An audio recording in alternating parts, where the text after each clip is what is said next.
Hello, everyone, and welcome to the fourth episode of this wonderful series where I try to decorate farms. For this video, my plan is to complete the big hand project holding the cube. Let's begin by picking up the base. Wait a minute. Why are you watching the time lapse? Who put this on? Let's back up since there are a few steps before this. To build this hand, I need 8,000 to 9,000 stone. First, I created a new villager and repeatedly placed and removed the lectern to get the offer I wanted. Looting 3. Once I had looting, I realized I couldn't put it on my sword because it had knockback, so I tried enchanting a sword.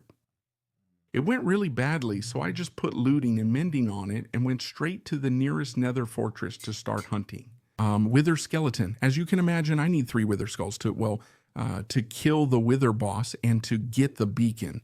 I spent a long time in the nether fortress and only got 1 skull.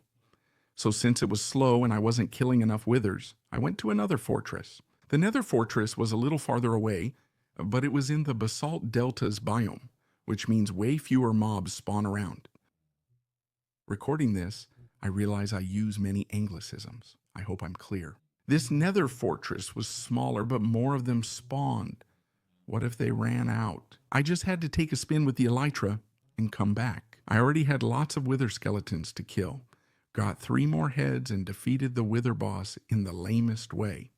Sorry, I don't like player versus environment. After getting the beacon, I just placed it and added haste dust. And obviously, you know what's coming, which is mining like crazy. Why? Because I need about 8,000 or 9,000 stone. And that brings me once again to the same 2 chunks I mentioned in almost every episode. Here you can see me mining in those 2 slime chunks, which I already mentioned in previous episodes that I'm using them for mining. Stone, or the stone underneath, what's it called? Deepslate? Deepslate? It's called Deepslate.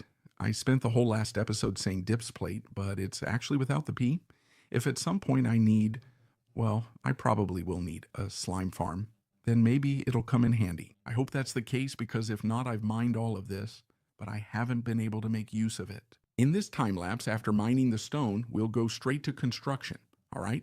But I'm saying this in case I don't talk about it, because I want to stick to the idea from the last episode, where I answered some questions you had asked me, and you've left some more in the comments. And, well, I feel like answering some of them. But before that, I'm going to give you a bit of context, all right? How did I get to this episode? I haven't uploaded videos for 3 weeks, and I thought I'd have time to upload one, but, well, after episode 3, I began a Redstone project, which is, it's a kind of old arcade game, and I'm making it with Redstone. And, you'll see it in the video, but I've gotten completely overwhelmed. I thought I was going to have time to finish it, but I've been forcing myself. I've had enough of Redstone and can't take it anymore, which is why I'm making this episode. And I probably think I need to do 2 in a row to clear my mind from so much thinking. All right, let's go with the first question. It's from Aguchin, and he asked me, what do I do when I farm? Do I listen to music, podcasts, meditate, or whatever? I actually do a bit of everything you mentioned when I farm. For instance, in what you're seeing now, I think I was listening to music while doing this. Most of my hand and mining work has been done while listening to music. But other times I listen to podcasts or I listen to videos that don't need to be watched. And sometimes I've even taken the opportunity to have a call or a meeting while I snack, while I do something like that. Very repetitive, but in general, yes, music and listening to podcasts. Also, if I consider joining a series with other creators, even short daily sessions matter. I've had this idea since I returned to SAER, basically since I started this series. Yes, I want to do something on my own, not like Elite Craft, but something I set up myself.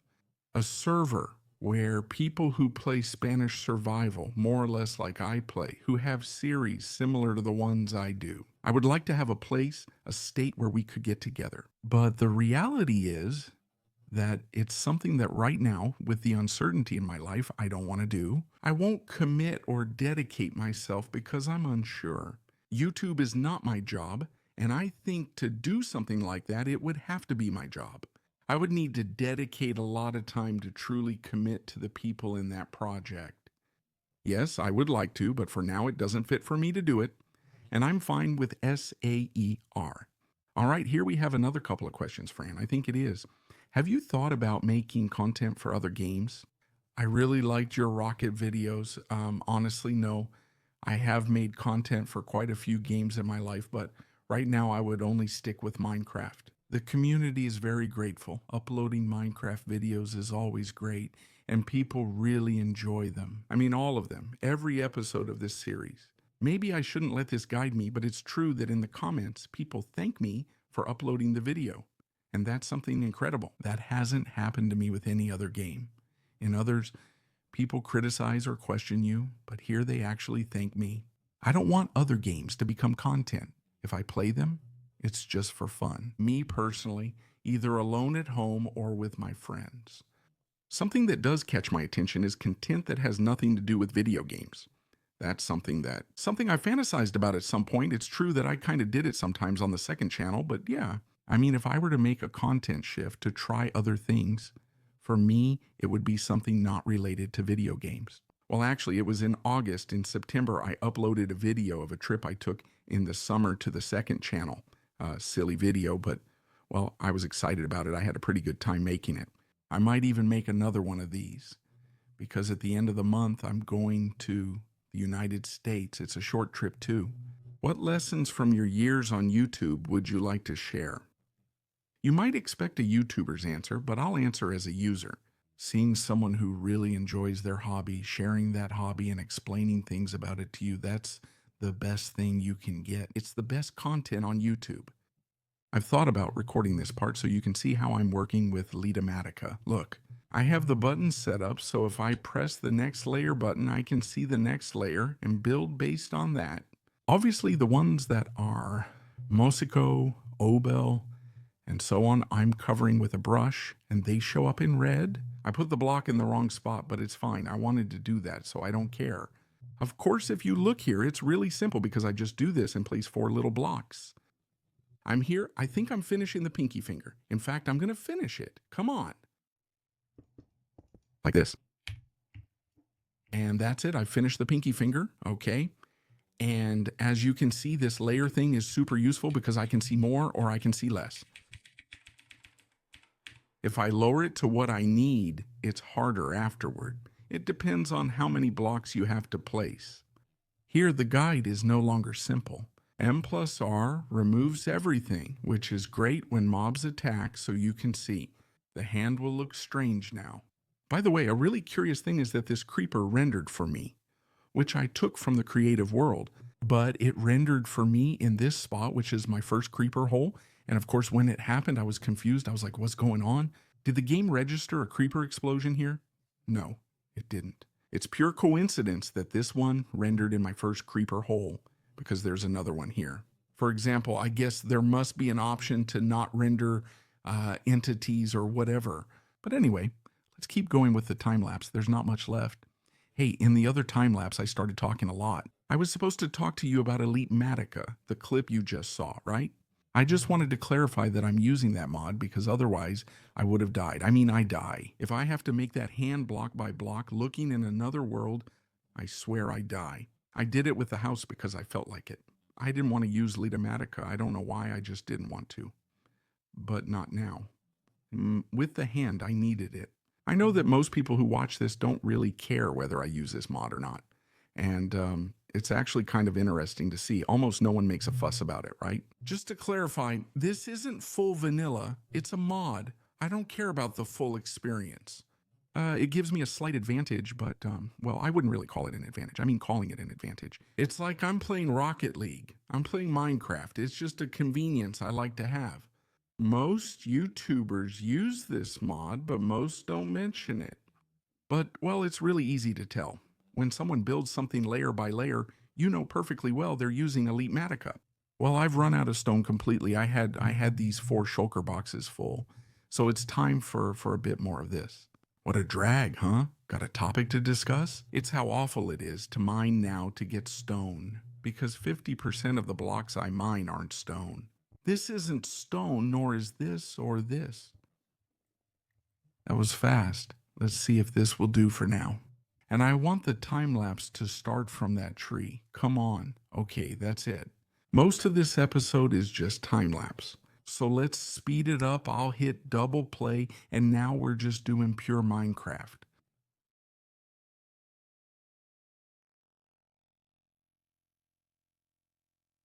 I recorded the first episode here and discussed a big project. Well, here it is, and is it really done? Yes, it's finished now, although, well, you can't really tell. I could add some decoration like this little green, this moss, but for now, I'm not really motivated to do it. I think for now, I like how it looks. It's nice, honestly. I don't know, maybe I expected more. Look, this is the original, okay? I can show it now. This is the one I've been using as a reference. Maybe the difference is that I made it too tall, so I have to look at it from way below. I don't know what's wrong with me, but I'm not 100% convinced.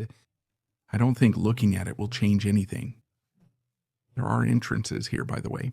Each of these fingers is an entrance. And well, say over here, if you have stairs, if you go up one of the fingers and so on, you get there. From here, I can point out that it doesn't look like a lava cube. I wanted to create something back then, but couldn't think of anything. I placed a lava cube, but it doesn't look right. A new phase in the Industrial Revolution is coming. I'm going to craft my first crafters. Pardon the redundancy. First, I'll use them to turn all this into blocks since it takes up too much space. When the crafter was released, I made a video explaining it. Not much has changed since, so if you're unfamiliar, I recommend watching that video. The hand looks great, huh? I really like how it looks with the glass. Nice touch. I'm going to start up the farm, since it's been a long time since I last did, and let's check if what I've done works. It's a bit clunky, but very simple. The crafter is here. When it reaches 9, it throws them into the water. It's going to drop them here. I've made this platform very low, okay? I regret it, but not enough to move it. Since I don't want to leave the cube, I just use water to lift it. That's fine, right? Well, it's going to lift it up here, and then I'll be able to have a bunch of chests here if I want. Ah, right. Do I need a filter for Popus? No, since I'm keeping them here, I just need to process them, not filter them. Here come our little blocks. Honestly, they take up much less space as blocks. These are them. I haven't explained the crafter thing since it seems simple to me, but that's all. When this reaches 9 here, I'm subtracting 8 from it. So when it's 9, what's 9 minus 8? It gets 1 pulse and activates itself, so it triggers the block. There it is. Well, I ended up making quite a mess. I have Popus's filter here, which is pretty necessary. They're all going to go into this chest, okay, and the rest will go here and do the same, right? Send everything through here. I already have enough blocks. I'm just concerned a Poppy could get into this hopper, though. That's unlikely. And until there are 4 stacks, well, if it ever gets stuck, then it got stuck. That's fine. This fixes the issue of it filling up, so I can let it run for the entire series. I don't see any reason to turn off this farm anymore, although, well, if it gives me too much iron, I guess I will turn it off. I'm going to do something else here with the crafter, okay? The first thing I'm going to do is plug all of this in. Well, I'm connecting it to the mob farm, okay? The gunpowder from the mob farm, and it goes here. I'm not saying what it is yet to keep suspense, but it's easy to guess. Let's see, I'm going to make another automatic crafter. This one a bit more complex because it's going to have 2 types of items. All right, I'm going to make a comparator coming out of each of the hoppers that are feeding the crafter. Here, making and like this, well, actually an N, and if we're being picky, repeater there, torch here, and I'm going to speed up repeaters by doing this. Set this to 2 ticks and super fast, I think. All right, so when this hopper is full, this torch will turn off. It will let the circuit, the clock, because this is a clock thanks to the torch, and it will start spitting out whatever it needs to spit out. What spoiler? I'll use level 2 rockets since level 3 ones are too strong and aren't working well for me. You might say, but Rubik, how will you keep a steady flow of paper here? Well, there you have it, my friend. Were you expecting something besides a time lapse? I'm going to use a simple classic sugarcane farm here. Basically, the observers detect when it grows and push it into a water stream. That's it. I think I made this one in SAER1, and it works really well for me.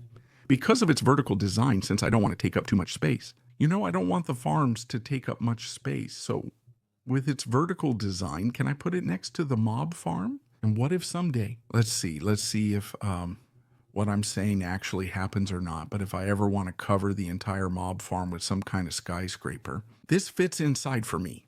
Here I'm only going to make 3 layers, okay? 3 layers of these, but I'll need it later since I don't know how much sugar cane I need. Initially, not much, but if needed, I can expand upward or add more modules. 1, 3, 4, or however many. This is incredible. If it gives me glass and gives me feather falling 4, great. He's the best villager. I mean, this villager can't die. He has to survive the whole series. He's the best villager I have. By the way, someone also commented, and they were right, that 10 is the cheapest price you can get for mending. I mean, it can't get cheaper than 10. And now it's even at 5 while the villagers refresh the trade for the crystal. I'm going to do this part here, which is turning the sugar cane into paper, but I placed it wrong while aiming. Okay, I want to put it down here.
All right, now it will fill with paper, and once it reaches 64, the paper will accumulate here and start launching the rockets. Right now it's going nowhere, but now we're going to make today's last circuit. Since it's going to be here, for this I'll do something much simpler than the usual loader, right? Where a shulker gets filled, it gets stored, and another shulker comes in. But I don't want that because I only want to have 1 shulker of rockets since I'm in single player, and I don't use more than that. I'll show you more than tell you, okay? I'm going to have the shulker here being loaded, and I'm going to detect with a comparator how full it is. So when it's fully loaded, and for that, I'll just do this piston will break the shulker, and to pick it up, I'm going to put a hopper here. That's it. Let's try it. What I did is a bit messy, but I moved it aside since it was bothering me. This redstone is all packed together, huh? I originally put 3 circuits in one spot, but I moved it to this side. I came up with a system using a regular piston, not a sticky one, okay? I created a system so when the shulker loads, it moves this redstone block here, permanently canceling the production of rockets in such a way that they won't be created anymore.